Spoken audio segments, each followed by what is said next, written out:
తోరం పూజ పూర్తయ్యాక అమ్మవారికి తాంబూలం సమర్పించాలి.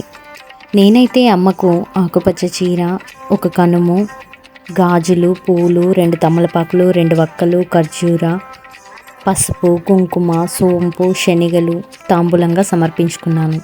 ఇప్పుడు అమ్మవారి అష్టోత్తర నామాలు చదువుకుంటూ పూలను లేదా అక్షంతలు వేస్తూ పూజించాలి. ఆ తర్వాత మహాలక్ష్మి అష్టకం చదువుకోవాలి.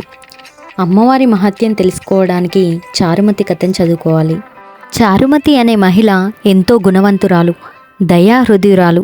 చారుమతి ఎంతో భక్తి శ్రద్ధలతో తన భర్తను, అత్తమామలను చూసుకునేది. ఒకరోజు రాత్రి తను నిద్రిస్తుండగా అమ్మవారు, చారుమతి, నువ్వు నా యొక్క వరలక్ష్మి వ్రతాన్ని చేసుకో.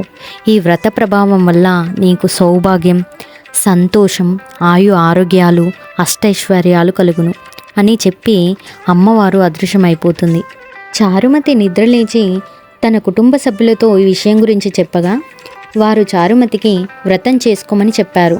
ఆ మాట విని చారుమతి సంతోషించి శ్రావణ మాసంలోని పౌర్ణమి ముందు వచ్చిన శుక్రవారం రోజు వరలక్ష్మి వ్రతాన్ని నోచుకోవటానికి ఎంతో ఆతృతగా ఆ సమయం కోసం ఎదురు చూస్తుండగా ఆ రోజు రానే వచ్చింది. చారుమతి ఎంతో ఆసక్తితో తమ గ్రామస్తులను వ్రతానికి రమ్మని ఆహ్వానించి వ్రతాన్ని నోచుకుంది. వాయినాలు ఇచ్చిన చారుమతి, వాయినాలు తీసుకున్న గ్రామస్తులు భోగభాగ్యాలు, ఆయుర ఆరోగ్యాలతో విలసిల్లుతారు.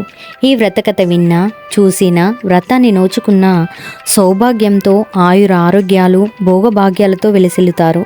అంతటితో కథ పూర్తయి